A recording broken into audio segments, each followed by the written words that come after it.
자, 제가 준비한 설교 올려놓고 시작하겠습니다. 잠시만 기다려주세요. 네.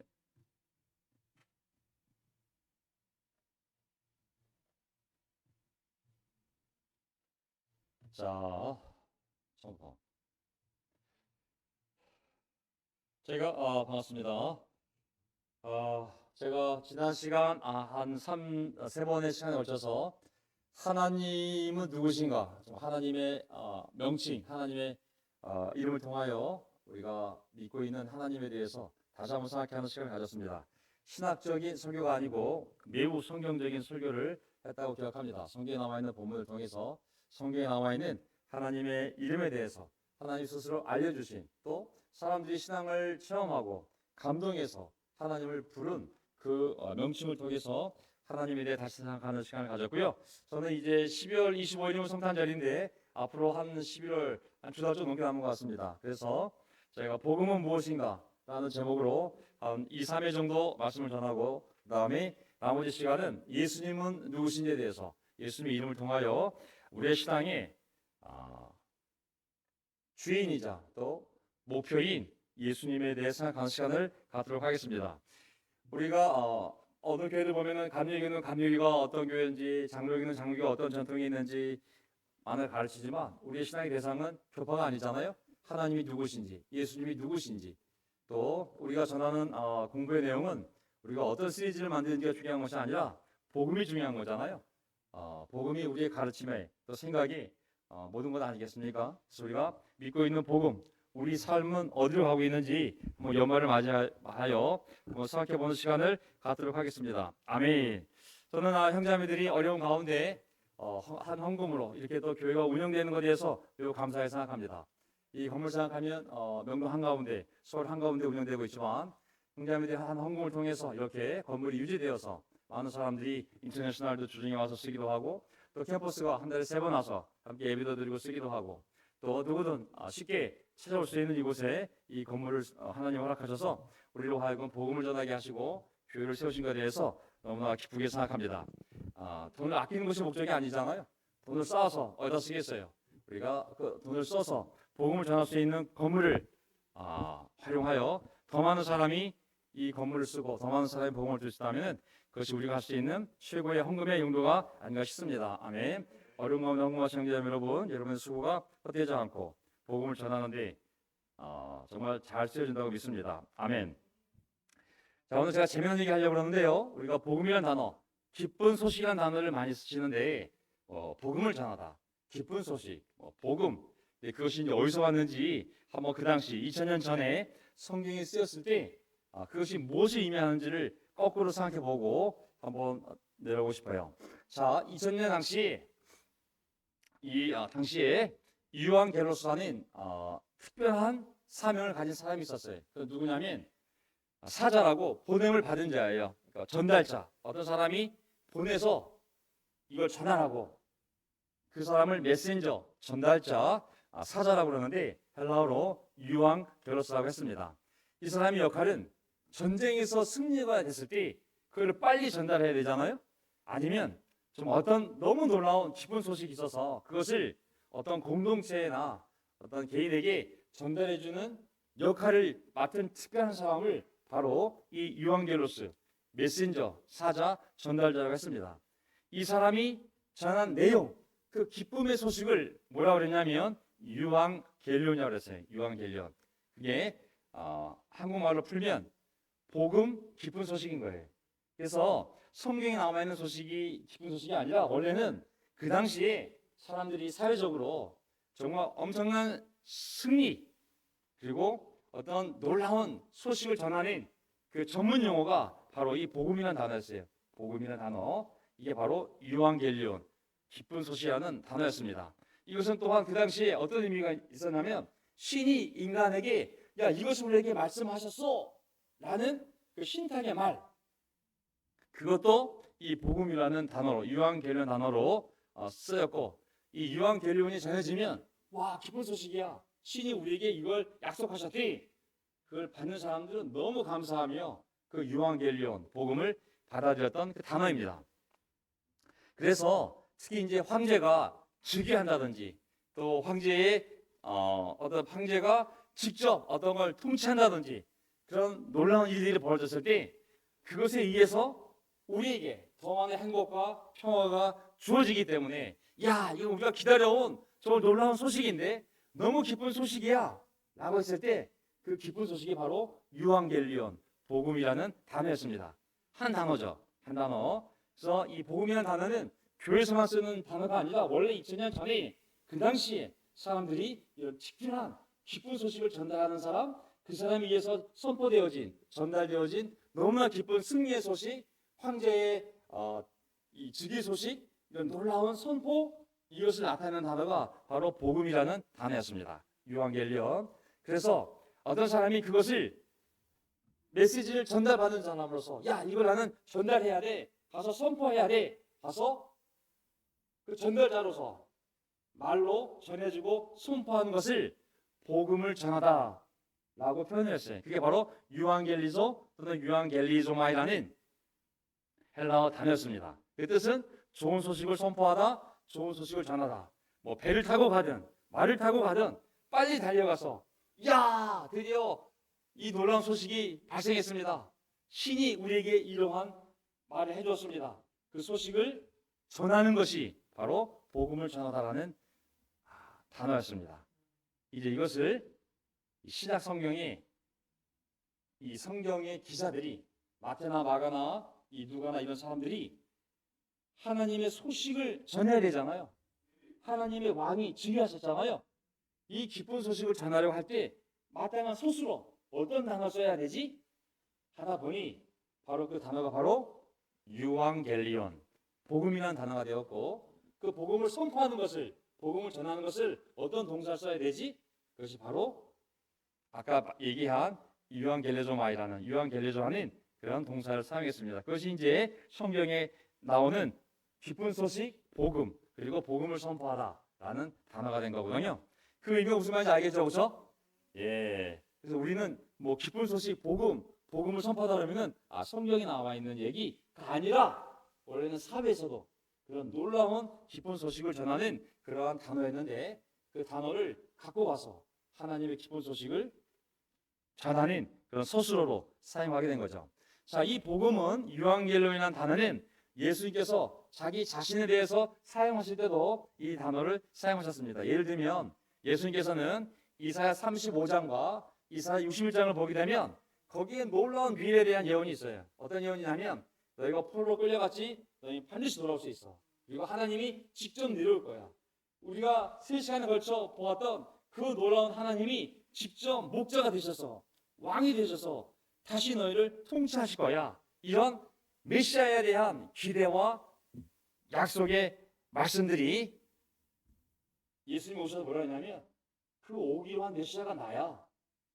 하나님이 내려온다 그랬지 그게 나야. 내가 하는 말이 하나님의 말씀이고 나를 통해서 이 말씀들이 다 이루어진 거야. 그 약속이 이루어졌고 너희가 기대하던 그 목자 같은 하나님 왕 그리고 그 메시아가 지금 너희 앞에 서 있는 거야 라고 말씀하신 거죠. 이게 바로 복음이야. 기쁜 소식 유앙겔리온이라고 말씀하신 거거든요. 한번 볼까요? 마태복음 4장 23절 예수께서 온 갈릴리를 두루 다니시면서 그들의 회당에서 가르치며 하늘나라의 복음을 선포하며 백성 가운데서 모든 질병과 아픔을 고쳐주셨다. 아멘. 하늘나라의 복음을 선포하며 기쁜 소식 하나님이 내려왔어. 하나님의 아들이 내려왔어. 메시아가 왔어. 하나님 나라가 승리한 거야. 그 유앙겔리온을 선포했다는 것이죠. 마태복음 11장 1절 예수께서 12 제자에게 지시하시기를 마치고 거기서 떠나셔서 유대 사람들의 여러 곳에서 가르치며 복음을 전하셨다. 아멘. 특히 마태복음은 이제 하늘나라의 복음이라고 해서 특히 복음 앞에 천국 복음이라는 단어를 쓰잖아요. 하늘나라의 복음, 천국 복음. 그래서 예수님은 이 천국 복음의 전달자요. 아까 유앙델로스하고 어떤 보냄을 받아서 특별한 승리의 기쁜 소식을 전하는 사람이다 그랬죠. 이게 바로 예수님이 그 사람이 되어서 야, 하나님의 나라가 이 땅에 임했다. 하나님께서 너희들을 구원하시려고 나를 보냈어. 이제 마귀는 멸망당하고 이제 영원한 생명의 길이 열리는 거야. 나를 믿기만 하면 너희는 죽지 않아. 그 기쁜 소식을 이제 선포하기 시작한 것이죠. 이게 교회가 중심이 되어야 할 삶입니다. 복음을 선포하는 것. 아멘. 하늘나라의 복음을 선포하는 것. 물론 안에 있는 사람들은 가르쳐야죠. 계속 하나님의 말씀으로. 하지만 이 세상에 대하여 하나님의 나라의 복음을 선포하는 것이 이 교회의 생명입니다. 아멘. 아픈 사람을 고쳐줘야죠. 여호와 라파. 여호와 하나님은 고치는 자요, 낫게 하는 자요, 치유하는 자요, 회복시키는 자라고. 육체적으로, 정신적으로, 영적으로. 하지만 그 일들이 어떻게 세상에서 이루어지냐면 하늘나라의 복음을 선포함으로써 그 일들이 이루어지는 거 아니겠습니까? 아멘. 교회가 존속한다면 잊지 말아야 할 것이 어떻게 연합할까? 어떻게 동합할까? 어떻게 재정을 합칠까? 이게 본질이 아니라 교회로서 하늘나라의 복음을 선포하기 위한 가장 좋은 지금 방법과 구조는 무엇인가? 이것을 우리가 생각해야 되는 것이죠. 아멘. 교회 내적으로는 가르쳐 지키게 하는 것.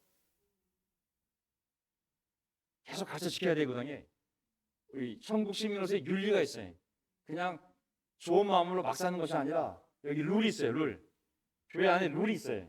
하나님 말씀에 룰이 있고 우리가 만든 룰이 있어요. 죄로 가지 않도록 선한 일 할 수 있도록 만들 룰들이 있어요. 싱글들은 어떻게 데이트해야 되는지, 결혼부들은 어떻게 부부생활을 해야 되는지, 자녀들은 어떻게 부모에게 순종하며 부모는 자녀들을 어떻게 인도해야 하는지 천국 시민으로서의 룰이 있어요. 빛 가운데 사는 방법이 있어요. 이걸 계속 가르쳐야 돼요. 가르치지 않으면 세상에 복음을 선포하는지 모르겠지만 이 안에 많은 죄들이 생겨날 수 있어요. 어둠 가운데 속에서. 그래서 예수님은 치유하시고 라파 그리고 가르치시고 그리고 계속 믿지 않는 자들에게 복음을 전했는데 이것이 앞으로 우리가 계속 해나가야 될 일들인 줄 믿습니다. 아멘. 마가복음 11장 5절 눈먼 사람이 보고 다리 저는 사람이 걸으며 나병 환자가 깨끗하게 되며 듣지 못하는 사람이 들으며 죽은 사람이 살아나며 가련한 사람이 복음을 듣는다. 나에게 걸려 넘어지지 않는 사람은 복이 있다. 아멘. 이것은 세례 요한이 이제 시간이 지나면서 핍박을 받게 되었을 때 너무 확신이 흔들렸어요. 내가 분명히 예수에게 세례를 주어 하나님의 의를 이루었는데 내가 준 그 세례가 옳은 세례였나? 예수님이 정말 오기로 되어 있는 그분이었나? 아니면 내가 이렇게 힘들어지는 거 보니 내가 잘못 알았나? 다른 분을 기다려야 되는가? 제자들을 보내서 예수님께 물어보라고 그랬어요. 그래서 이제 예수님이 제자들에게 가서 너희가 본 것을 요한에게 말하라 그러면서 이 말씀을 하신 거예요. 지금 예수가 이런 일들을 하고 있는데 이런 일들은 이사야서에 아까 얘기했던 35장, 61장에 이미 메시아가 오면 이런 일을 한다고 예언되어 있지 않냐고. 이런 일들을 내가 이미 하고 있다면 이미 내가 메시아임을 증거한 것이 아니냐고. 나를 의심하는 것은 정말 어리석은 거라고. 나에게 걸려 넘어지지 않는 사람은 복이 있다. 이미 그 놀라운 소식, 복음, 유앙겔리온이 하나님이 보낸 사자에 의해서 이 놀라운 소식이 일어나고 있고 이미 승리의 기적들이 벌어지고 있는데 그걸 보고도 의심하고 있냐고. 이미 이사야서에 이 모든 것들이 예언되어 있는 대로 지금 내가 이런 기적들을 행하고 있는데 왜 의심하냐고. 나에게 걸려 넘어지지 않는 사람은 복이 있다. 아멘. 정말 이 본문을 보면 복음을 누가 듣냐면 가난한 사람이 듣는 줄 믿습니다. 아멘. 부유한 사람은 복음 안 들어요 사실. 저도 마찬가지고 마음이 가난해져야 하나님의 말씀이 들리는 것 같습니다. 어리석은 것은 의심하여 걸려 넘어지는 것도 어리석은 일이라고. 복음을 의심하여 걸려 넘어지는 것은 정말 어리석은 일이죠. 복음이 진짜 맞아? 예수가 진짜 맞아? 하나님 정말 있나? 예수가 정말 부처님 맞아? 다른 종교, 다른 가르침을 하는 것은 구약 버전을 보면 하나님의 심판과 저주의 대상인 거거든요. 구약의 다른 우상을 섬기다가 망한 민족이 이스라엘 민족이잖아요.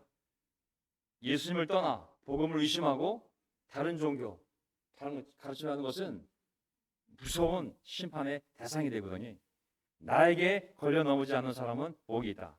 절대 복음을 의심하면 안 됩니다. 아멘. 마태복음 24장 끝에 가게 되면은 이 하늘나라의 복음, 마태복음 항상 복음 앞에 하늘나라를 집어넣었어요. 천국 복음. 아멘. 마태복음은 천국 복음입니다. 천국 복음. 이 천국 복음이 온 세상에 전파되어서 모든 민족에게 증언될 것이다. 그때야 끝이 올 것이다. 아멘. 복음이 얼마나 중요하냐면 세상의 종말이 언제 옵니까? 세상이 언제 끝납니까? 했을 때 그 기준점이 뭐냐면 복음이에요. 복음.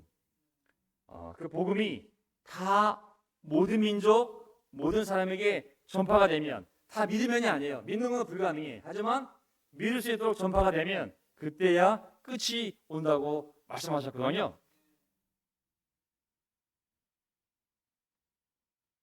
세상의 끝. 그것은 이제 두 가지 의미가 있습니다. 신학적으로 성경적으로 보면 하나는 세상의 끝은 종말인데 악인들에 대한 심판도 세상의 끝이지만 의인에 대한 구원도 세상의 끝이거든요. 그렇죠? 세상의 끝에는 이 두 가지 의미가 다 있어요. 의인들에게는 지금 구원이 불완전하잖아요. 몸도 아프고 뭐 믿는다 그래서 더 잘 사는 것도 아니고 어떻게 보면 악인도 득사하는 것 같고 우리의 믿음이 완성이 안 됐어요. 하늘나라가 완성이 안 됐어요. 이 땅에 온 건 분명한데 그 하늘나라가 좀 불완전하게 보여요, 사실은. 하지만 세상 끝날이 되면 이 불완전한 하늘나라가 천국에 있는 하늘나라로 완성이 되는 거거든요. 그때 세상에 있는 모든 악인들이 영원한 지옥에 던져지는 거잖아요. 기준이 언제라고요? 이 천국 복음이 세상에 다 퍼져서 모든 사람이 구원받을 수 있는 기준과 심판받는 기준을 다 알게 되었을 때 그때는 세상에 끝날이 올 거라고. 그 기준이 바로 이 복음입니다. 그러니 이게 복음이 얼마나 대단한 건지 알지 않겠습니까? 예. 우리에게 세상의 끝은 안 믿는 자에게는 절망이지만 우리에게는 희망이 되는 줄 믿습니다. 아멘. 우리는 종말을 무서워할 게 하나도 없어요. 그러나 안 믿는 자가 두려워할 일이지 믿는 우리에겐 구원의 완성인 거거든요. 육신을 벗어버리고 천년 만년 영원히 살 수 있는 몸을 입고 하나님을 만난 날이 왜 우리에게 두려움이 되겠어요?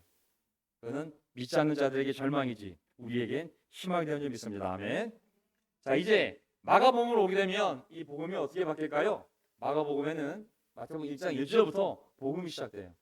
마가는 어떻게 쓰고 있냐면 하나님의 아들 예수 그리스도의 복음의 시작은 이러하다. 1장 2절부터 복음이 나오고 있어요. 근데 앞에 다 빼버리면 복음의 시작은 이러하다예요. 복음의 시작은. 근데 앞에 형용사가 뭐냐면 하나님의 아들 예수 그리스도의 복음의 시작은 이러하다. 이렇게 되겠죠. 마가복음 1장 14절 보게 되면 요한이 잡힌 뒤에 예수께서 갈릴리에 오셔서 하나님의 복음을 선포하셨다. 여기 보게 되면 복음 앞에 마태복음은 천국 복음이라고 했는데 마가복음에는 복음 앞에 어떤 게 있어요? 예수의 복음이에요. 그렇죠? 예수 그리스도의 복음. 근데 그가 누구냐면 하나님의 아들이야. 그러니까 하나님의 아들 예수 그리스도의 복음. 또 앞에 뒤에 보면 복음 앞에 뭐가 있어요? 형용사가 하나님의 복음이라고 나와 있어요. 하나님의 복음. 그렇구나. 복음은 누구에 관한 거예요? 복음은 우리에 관한 게 아니에요. 우리가 뭐 온리처치니 얼마나 성장했느니 전 세계 얼마나 많은 교회가 있느니 이게 복음이 아니라 우리 교회는 너무 열정적이에요. 모든 예배 참석해요. 모든 사람이 바뀔 수 있어요. 이게 복음이 아니라 복음은 하나님의 아들 예수 그리스도가 복음이에요. 아멘. 그 복음의 주인공도 예수 그리스도요. 복음의 내용도 예수 그리스도요. 복음의 시작점도 예수 그리스도예요. 그리고 14절 보게 되면 그 복음은 하나님의 복음이에요. 이 복음의 주어도 하나님이요. 복음의 목적어도 하나님이. 그래서 이 하나님의 아들 예수 그리스도, 이 하나님이 복음의 내용이자 복음의 주어이자 창시자이자 복음의 목적이 되는 것이죠. 그래서 우리의 믿음은 이 복음에 기초하고 있으며 바로 이 복음의 내용이 분명할 때 우리의 신앙이 순결해지는 줄 믿습니다. 아멘. 장로교적인 복음이 있을 수가 없어요. 감리교적인 복음이 있을 수 없어요. 카톨릭적인 복음이 있을 수 없어요. 복음은 오직 하나님의 아들 예수 그리스도의 복음이요, 하나님의 복음이요, 천국 하나님 나라의 복음인 줄 믿습니다. 아멘. 이거 왜 무슨 다른 복음이 있어요? 명동불석의 복음이 있을까요? 뭐 그리스도의 교회의 복음이 따로 있을까요? 저는 없다고 생각합니다. 성경이 얘기하는 복음은 오직 하나님의 아들 예수 그리스도의 복음이요, 하나님의 복음이요, 마태가 얘기한 하늘나라에 이 땅에 임한 하늘나라 곧 완성되어질 세상 끝날 완성되어질 천국에 대한 복음뿐인 것이죠. 아멘. 그래서 마가복음 1장 15절을 보게 되면 때가 찼다 하나님의 나라가 가까이 왔다 회개하여라 복음을 믿어라 아멘. 여기 누굴 믿으라 그랬어요? 복음을 믿는 것이 하나님을 믿는 것인지 믿습니다. 아멘. 예수님과 복음이 동격이에요. 복음을 믿는 것이 예수를 믿는 것이. 예수를 믿는다면 복음을 믿어야 되는 것이. 난 하나님 믿지만 성경은 안 믿어. 하나님 안 믿는 것이죠. 난 예수님 사랑하지만 말씀은 안 읽고 예수님 사랑하지 않는 것이죠. 사람들이 때로는 말하면서도 자기가 무슨 말하는지 모를 때가 있잖아요. 마가복음 8장 35절 누구든지 자기 목숨을 구하고자 하는 사람은 잃을 것이요 누구든지 나와 복음을 위하여 제 목숨을 잃는 사람은 구할 것이다. 아멘. 복음과 예수님이 동격이에요. 아멘. 이게 정말 중요한 말인 것 같아. 우리가 복음의 내용을 훼손하면 안 돼. 복음의 내용을 많이 훼손시키면 그게 이단이 되는 거거든요. 그래서 우리는 우리가 믿는 복음을 성경에 기초해서 정말 분명하게 순결하게 만들어서 우리의 복음에 플러스 알파나 마이너스 알파가 되어서 인간적인 그리고 사람의 이에 편집된 그런 복음이 아니라 정말 하나님의 복음, 예수 그리스도의 복음, 천국 복음이 온전히 잘 세상에 전파되어서 그들이 온전한 믿음을 구원받을 수 있도록 우리가 해야 되는 것이죠. 아멘. 나와 복음을 위하여 자기의 목숨을 잃는 사람은 구원할 것이다. 야, 어떻게 보면 정말 예수님을 위해 복음을 위해 사는 것이 우리 목숨을 구하는 길인 줄 믿습니다. 아멘. 우리 안에 우리 안에 어떤 병이 자라고 있는지 우리는 몰라요. 사실은 우리 미래에 어떤 사건 사고가 기다리는지 우리는 모르고 있고 우리 부모님, 우리 자녀들이 어떤 일을 할지 우리는 모르고 있고 우리가 하는 사업도 어떻게 할지 모르고요. 사실 우리 목숨이 내 것 같지만 내 게 아니에요. 사실은 그냥 예수 그리스도와 복음을 위해 살아가는 것이 자기 목숨을 부자는 가장 좋은 비유인 줄 믿습니다. 아멘. 예, 여기 나와 있잖아요. 그래서 마가복음 10장 29절 보게 되면 내가 진실로 너에게 말한다. 나를 위하여 또 복음을 위하여 동격이에요. 예수님을 위하여 복음을 위하여 집, 형제, 자매, 어머니, 아버지, 자녀, 논밭을 버린 사람은 지금 이 세상에서는 받기도 받겠지만 집과 형제와 자매와 어머니와 자녀, 논밭을 100배나 받을 것이고 오는 세상에서는 영원한 생명을 받을 것이다. 그러나 먼저 된 자가 나중 된 자가 되고 꼴찌가 첫째가 되는 사람이 많을 것이다. 여기 보게 되면 예수님을 위한 것이고 복음을 위한 것이잖아요. 복음을 위한 것이고 예수님을 위한 것이고 여기 보면 뭐 100배나 받는다고 그랬지만은 아내를 벌따라서 아내가 100명 생기는 건 아니잖아요. 또 어머니를 벌따라서 어머니가 100명 생기는 것도 아니고 이것은 충분한 위로와 보상이 되는 줄 믿습니다. 아멘. 하지만 이 과정을 보게 되면 항상 앞서다가 믿음을 잃을 수도 있고 믿음 잃은 자가 또 앞설 수도 있고 항상 이 과정이 반복되는 것이죠. 그렇죠? 이거 성적수를 얘기하는 것이 아니거든요. 1등 성적이 아니라 먼저 된 자가 나중 되고 나중 된 자가 먼저 되고 유대인이 먼저 하나님의 백성이 되었지만 예수님을 고백했기 때문에 우리 이방인들이 다시 예수님을 통해 하나님의 백성이 되는 맨 꼴찌로 이스라엘이 구원을 받는 먼저 된 자, 나중 된 자. 바리새파나 서기관들이 먼저 하나님을 알았지만 그들은 예수를 배척하는 말미암아 오히려 그 구원에서 멀어졌고 세리와 창녀 같은 정말 구원에서 맨 꼴찌 된 사람들이 거꾸로 예수를 받아는 말미암아 그들이 구원에서 먼저 된 자가 되지 않았습니까? 이런 일들이 어떤 정말 계속 반복되는 거죠. 이 하나님 나라의 안에서는. 그래서 여기 보게 되면 저는 이 세상에서 가장 안전한 삶은 또 가장 멋진 삶은 예수님과 복음을 위해 이러한 삶을 살아가는 삶이 가장 복받은 삶인 줄 믿습니다. 아멘. 누가 이런 개런티를 할 수 있냐고요. 너의 집에 대해서, 너의 부모나 동기에 대해서, 너의 재산에 대해서 버리라고. 예수님이 버리라고 했지만 뒤에는 뭐라 그랬어요? 100배나 받을 거라 하지 않습니까? 모순 같지 않아요? 언제는 버리라고 그러고 내가 100배나 줄 거라고 그러고. 하지만 이것이 하나님이 우리에게 하시는 놀라운 섭리인 것이죠.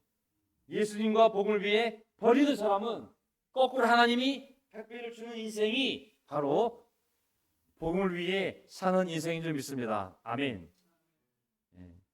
어떤 사람이 먼저 그 복음을 통해 이런 승리를 맛보다가 믿음을 잃으면 다시 욕심이 생겨서 복음이 아니라 자기를 살지 않겠습니까? 그럼 다시 나중된 자가 되는 거죠.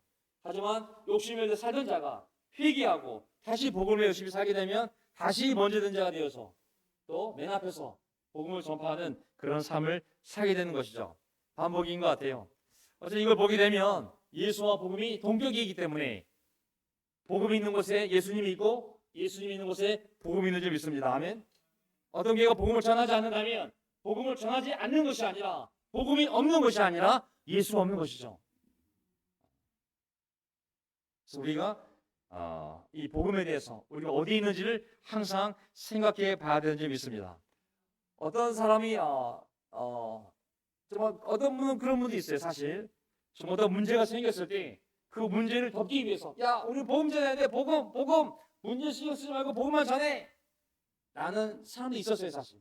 근데 거기에 어떤 대인 사람이 그 선입견을 가지고 어떤 목사가 진짜 이 말씀을 있는 그대로 복음을 얘기했을 때 저 목사가 또 문제를 엄폐하기 위하여 복음을 전하는군 이라고 생각한다면 그건 정말 성령의 역사가 아니라 그 사람의 상처에서 오는 인간적인 반응이라는 생각이 듭니다. 아멘. 이 세상에서 가장 안전한 삶, 가장 확고한 이 복된 삶은 예수를 위하여 복음을 위해 기꺼이 버리며 나아가는 삶을 믿습니다. 아멘. 그러면 세상적으로는 마이너스인지 모르겠지만 그리고 시간이 지나면 하나님이 100배, 30배, 60배로 우리에게 돌려준다 하지 않습니까? 그걸 믿으며 우리는 가야 되는 줄 믿습니다. 아멘. 복음이 있는 곳에 예수님이 있고 예수님이 있는 곳에 반드시 복음이 있거든요. 그 안에 예수님이 있다면 복음의 마음이 생길 것이고 내 안에 복음의 마음이 있다면 그것은 내 안에 예수님이 있다는 것이죠. 마가복음 10장 10절 먼저 복음이 모든 민족에게 전파되어야 한다. 자, 복음은 모든 민족에게입니다. 마가복음 16장 15절 예수께서 그들에게 말씀하셨다. 너희는 온 세상에 나가서 만민에게 복음을 전파하여라. 믿고 세례받는 사람은 구원을 얻을 것이요 믿지 않는 사람은 정죄를 받을 것이다. 그리고 모든 민족, 모든 사람에게 복음이 전파되면 세상 끝날이 올 거라고. 그게 유일한 사인입니다. 세상 끝까지 복음이 전파되는 것이. 이거 보게 되면 사람들이 요즘 너무 안타까운 게 교회에서 선포될 것은 복음이거든요. 뭐 사이드에서 뭐 여러 가지 얘기할 수 있지만 우리의 삶을 돕기 위해서 인생 코칭할 수 있지만 우리 설교의 본질은 복음이에요. 복음. 근데 이 복음이 얼마나 무섭냐면 이 복음을 믿지 않는 사람, 받아들이지 않는 사람 반드시 하나님의 심판과 정죄가 있을 거라고. 하나님의 정죄와 심판은 뭐겠어요? 멸망인 거거든요. 육체의 멸망, 정신의 멸망, 영혼의 멸망인 거거든요. 정말 중요한 것이 복음인데 마귀가 하는 게 뭐겠어요? 이 복음을 가져오는 거 아니겠습니까? 교회 입에서 복음이 나가지 않도록, 세상 사람들 귀에서 복음이 들리지 않도록. 그래서 우리가 문제에 포커스하고 자신의 어려움에 포커스하고 그리고 믿음을 잃게 되면 어느 순간 우리 입에서 복음이 사라지지 않겠습니까? 믿지 않는 자들도 너무 힘들다 보면은 무슨 복음이 밥을 먹여주겠어? 난 더 일해야 돼. 더 열심히 살아야 돼. 난 교회가 아니라 투잡을 가져야 돼. 쓰리잡을 가져야 돼.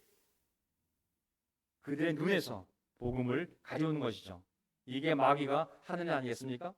예수님은 복음이 땅 끝까지 모든 민족에게 전파되게 하라고. 하지만 마귀는 땅 끝까지가 아니라 옆에 있는 사람들에게도 복음이 전파되지 않게 하라고. 그게 마귀가 교회 안에서 교회 밖에서 역사하는 내용이라고 생각합니다. 로마서 1장을 보게 되면 너무 놀라운 것은 그 짧은 1장 안에 죄다 복음이에요. 죄다 복음. 한번 볼까요? 그리스도 예수의 종인 나 바울은 부르심을 받아 사도가 되었습니다. 나는 하나님의 복음을 전하기 위하여 따로 세우심을 받았습니다. 난 누구냐면 두말할 필요 없어요. 그냥 하나님의 복음 위에 선택된 사람입니다. 거기 하나님의 복음에서부터 자기를 설명하는 거예요. 1장 2절 이 복음은 하나님께서 예언자들을 통하여 성경에 미리 약속하신 것으로 구약에 이미 약속되어진 것으로 그의 아들을 두고 하신 말씀입니다. 복음은 누구에 대한 거예요? 그분의 아들. 앞에는 하나님의 복음, 하나님의 복음의 내용이 뭐냐? 그의 아들에 대한 거라고. 하나님 우리에게 전하는 기쁜 소식이 있는데 하나님 우리에게 전하는 기쁜 소식의 내용이 뭐냐? 그 아들에 대한 것이라고. 1장 9절 하나님은 내가 그 아들의 복음을 전하는 일로 충심으로 섬기는 분이시기에 내 마음속을 알고 계십니다. 사도 바울은 나는 이 복음의 모든 것을 알고 내가 충심으로 이 복음 전하는 일을 섬기고 있다고. 그렇기 때문에 하나님이 내 마음을 잘 알고 있다고 얘기하고 있는 거 아니겠습니까? 사도 바울은 자신의 삶에 자기 사역의 정체성, 목적을 분명히 한 거죠. 나 하나님의 복음을 위해 따로 부른 사람. 내가 전하는 가르침, 하나님의 복음이요 그 아들에 대한 기쁜 소식이라고. 하나님 나를 안다고. 어떻게 하냐고요? 제가 그 복음을 전하는데 정말 진심이기 때문에 하나님은 나를 알고 있다고. 전부 복음입니다. 1장 14절 나는 그리스 사람에게나 미개한 사람에게나 지혜 있는 사람에게나 어리석은 사람에게나 다 빚을 진 사람입니다. 그러므로 나의 간절한 소원은 로마에 있는 여러분에게도 복음을 전하는 일입니다. 그러므로 나의 간절한 소원은 로마에 있는 여러분에게도 복음을 전하는 일입니다. 아멘. 이거 두 번 썼네 이거 그렇죠? 자, 저는 정말 간절해서 실수했나? 똑같은 걸 두 번 썼네.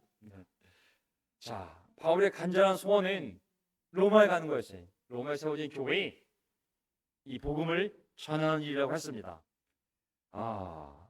이 간절함은 뭐냐면 어떤 전령이 지금 백성들이 전쟁터에서 어떤 소식을 기다리고 있어요. 그 전쟁이 이기면 우리가 살아남는 거고 그 전쟁에 지면 우리 모두 노예로 끌려가는 거예요. 백성들이 간절히 그 전령이 오길 기다리고 있어요. 전령이 와가지고 이겼습니다, 승리했습니다 라는 그 소식을 듣기 위하여 간절히 기다리고 있는데 전령이 그 소식, 승리의 소식을 들었다면 이제 남은 것은 전하는 일이잖아요. 얼마나 그 마음이 간절하겠어요. 파수꾼이, 옛날 구약에 파수꾼 얘기가 많이 나오잖아요. 산 꼭대기에서 정말 그 먼 데서 오는 그 전령을 바라보고 있는데 정말 그 전령이 정말 승리의 소식을 달기 위해서 달려오는 그 모습을 본다는 파수꾼이 얼마나 기쁘겠어요. 빨리 백성들에게 가서 이 소식을 전해야지.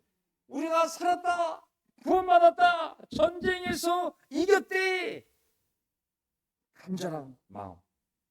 그리고 이 사도 바울의 간절한 마음은 바로 이 구약의 수도 포로로 끌려간 이스라엘 백성들, 남아있는 이스라엘 백성들. 근데 고향 사람들에게 포로로 끌려간 우리 동족들이 70년 만에 하나님의 약속대로 지금 예루살렘으로 오고 있답니다 라는 그 소식을 전하는 발이 얼마나 아름답냐고. 우리가 복음을 전하는 발을 잃어버리면 안 됩니다. 아멘. 나이와 상관없이 우리의 바람은 죽기 전까지 기억이 된다면 우리가 복음대로 살고 복음을 지키고 복음을 전할 수 있는 사람이 되게 하소서입니다. 아멘. 그것이 가장 복받은 인생이 아닐까요? 집이 10채 있으면 뭐하고 우리 믿음이 넘쳐서 죽기 전날까지 하나님의 주 건강으로 복음을 전할 수 있다면 그게 인간이 살 수 있는 최고의 인생이라 믿습니다. 아멘. 복음이 얼마나 놀랐습니까? 나는 복음을 부끄러워하지 않습니다. 이 복음은 유대 사람을 비롯하여 그리스 사람에게 이르기까지 모든 믿는 사람을 구원하는 하나님의 능력입니다. 아멘. 저는 이 복음만이 하나님의 능력인 줄 믿습니다. 많은 가르침들이 그것이 상담하게 되었던 심리학이 되었던 정신분석학이 되었던 코칭 스킬이 되었던 뭐가 들었는지 모르겠지만 사람을 구원하는 하나님의 능력은 오직 복음인 것이죠. 아멘. 다른 게 없어요 사실은. 다른 것들은 우리를 좀 더 나이스하게 변화시키는 보이게 하는 그런 기술인지 모르겠지만 사람을 죄로부터 구원하고 영원한 지옥에서 천국으로 구원하는 하나님의 능력은 오직 복음입니다. 하나님의 의가 복음 속에 나타납니다. 이 일은 오로지 믿음에 근거하여 일어납니다. 이것은 성경에 기록된 바 의인은 믿음으로 살 것이다 한 것과 같습니다. 하나님의 의로움은 오직 복음을 통해 나타나는데 그 복음을 믿을 때에만 하나님께서 그 복음을 믿은 사람 안에서만 역사하셔서 그를 의롭게 만드신다는 거잖아요. 복음은 사람들의 마음속에 믿음을 창조하고 복음은 믿는 자에게 하나님의 의를 가져다주고 복음은 의로운 그에게 영원한 생명을 가져다주고 또 복음은 죽어가는 사람을 살릴 수도 있고 치료하고 낫게 하고 복음은 사람들의 생활에 개입해서 교회 공동체에 헌신하게 함으로 말미암아 교회를 창조하는 것이 바로 복음인 줄 믿습니다. 복음의 확신이 강할수록 우리는 더 모이기 힘들 거고 복음에 대한 확신이 약해졌다면 교회는 더 이상 모이기보다는 각자 자기의 삶을 챙기는데 더 나아가지 않을까요? 힘들면서도 불구하고 우리가 모일 수 있고 그리고 복음을 전할 수 있는 것은 우리 마음 안에 예수가 있기 때문이요, 예수의 복음이 있기 때문이요, 하나님의 복음이 있기 때문이요, 하나님 나라의 복음이 있기 때문에 우리가 그 일을 사람의 힘이 아니라 하나님 주신 힘으로 하는 줄 믿습니다. 이제 마지막으로 끝내겠습니다.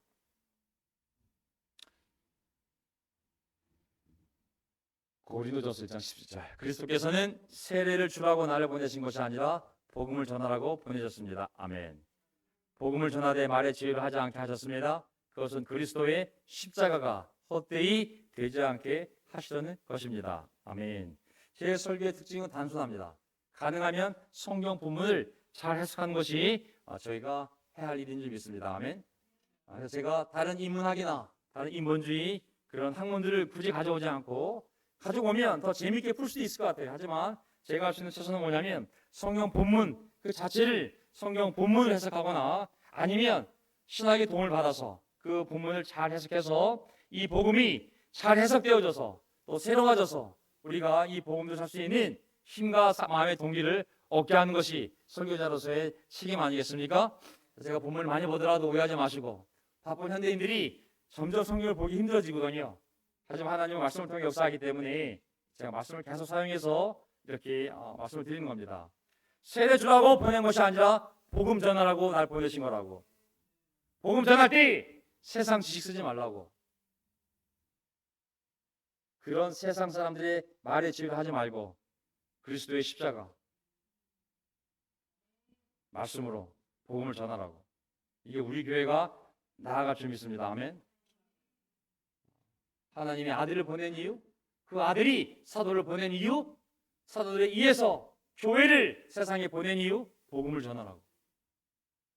재정을 이렇게 합치든 저렇게 합치든 여기에 교회가 한 개가 있든 여러 개가 있든 중요한 것이 아니라 복음을 전하라고. 하나님 우리를 이곳에 세우신 줄 믿습니다. 아멘. 한 군데에 있든 세 군데에 있든 네 군데에 있든 열 군데에 있든 우리의 목적은 그 형태가 아니라 경제적인 재정적인 효율성이 아니라 복음을 전하는 것입니다. 다음 세대에 어떻게 복음을 전할 것인가, 이 세대에 우리가 어떻게 복음을 전할 것인가, 그것을 함께 기도하며 하나님이 보여주신 길을 함께 나가는 우리 모두가 되기를 바라면서 설교를 마치겠습니다. 아멘. 자, 기도하고 마지막 찬송 부르겠습니다. 하나님 아버지 감사합니다. 이 교회가 정말 살아있을 때 지금도 살아있죠. 하나님의 교회는 죽을 수가 없죠. 말씀이 우리 가슴에 있는 한, 복음이 우리 가슴 안에 있는 한 우리는 결코 죽을 수가 없습니다. 성령께서 그 말씀을 통하여 복음을 통하여 우리를 뜨겁게 만드시고 우리의 용기가 아니라 하나님 주신 힘으로 우리의 지혜나 우리의 열정과 동기가 아니라 오직 복음을 통하여 하나님이 일으키신 그 동기와 그 마음을 가지고 세상에 나가도록 우리를 인도해 오신 줄 믿습니다. 하나님 그 복음의 열기가 잠시 여러 가지 개인의 문제와 건강의 문제와 교회 혼란 가운데 감춰져 있는지 모르겠지만 하나님 그 복음이 다시 이 진리 같은 몸 가운데서 빛나는 보물이 되어 다시 우리의 마음과 삶을 지배하고 우리의 생각을 지배하고 우리의 일상을 지배하고 우리 삶의 목적을 지배하고 우리의 관계를 지배하고 우리가 살고자 하는 미래를 지배하게 하셔서 내가 어디에 있든 무엇을 하든지 간에 내 삶의 목적은 예수 그리스도와 복음을 위하여 살아가는 인생이 되게 도와주옵소서. 주님의 약속, 네가 나를 위하여 또 복음을 위하여 하나님 나라를 위하여 네가 무엇을 희생하든지 간에 비록 이 세상에서 네가 잠시 핍박도 받겠지만 나는 이 세상에서 너에게 100배로 돌려줄 것이며 오는 세상에서는 영원한 생명을 축복하는 주님의 약속을 믿으며 제가 전진하는 교회가 될 수 있도록 복을 내려주시고 그 복음을 전하는 데 부족함 없는 건강과 그리고 재물과 관계와 그리고 마음을 허락하여 주옵소서. 우리의 주님이신 예수 그리스도의 이름으로 기도합나이다. 아멘.